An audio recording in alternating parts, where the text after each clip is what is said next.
ఇది వచ్చేసి second video సిరీస్లో. ఫస్ట్ వీడియో కింద ట్యాగ్ చేశాను, చెక్అవుట్ చేయండి కావాలంటే.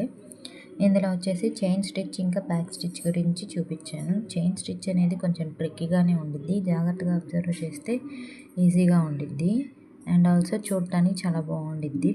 ఇక్కడ ఏంటంటే ప్రింట్ దగ్గర ఇవ్వడం వల్ల మనకి స్టిచ్ అనేది నీట్గా కనిపించట్లేదు. తర్వాత మొత్తం అయిపోయిన తర్వాత నేను నీట్గా చూపిస్తాను. ఫస్ట్ నీడల్ నార్మల్గా గుచ్చేసి పైకి వచ్చిన తర్వాత కొంచెం స్టిచ్ చేసి బ్లాక్ కలర్ లైన్ కనిపించింది దాని మీద.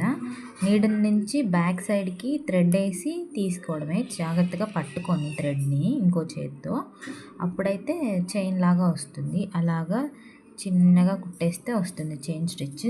కొంచెం ట్రిక్కీగానే ఉండేది కానీ చూడటానికి చాలా బాగుంది.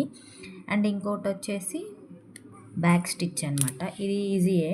బ్యాక్ స్టిచ్ వచ్చేసి బ్యాక్ స్టిచ్ ఏంటంటే సేమ్ రన్నింగ్ స్టిచ్ మాదిరే, కాకపోతే రన్నింగ్ స్టిచ్ వచ్చేసి బ్యాక్ ఓన్లీ పైనుంచి వచ్చింది. ఇదేంటంటే పైనుంచి కింద నుంచి పైనుంచి కింద నుంచి స్టిచ్ చేసుకుంటూ రావడమే.